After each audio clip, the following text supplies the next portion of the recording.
Alright, I'm not going to show you how to make a hinged kayak crate because there's 1,000 videos on it.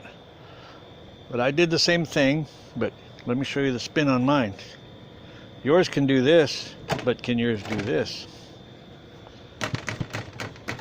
Mine stays when I flip it up. It's just a little spring in there. All I gotta do is flip the spring down and it stays down. Now the trick is, make sure your spring is at a 90-degree angle from your top. Otherwise, every time you stand it up, it's just going to close on you again. So, I put a piece of plastic in here. Took a piece of a plastic binder, cut it to size. I'm probably going to put one down here too. So, if you like my idea and you use it, comment, like, subscribe, send me $1.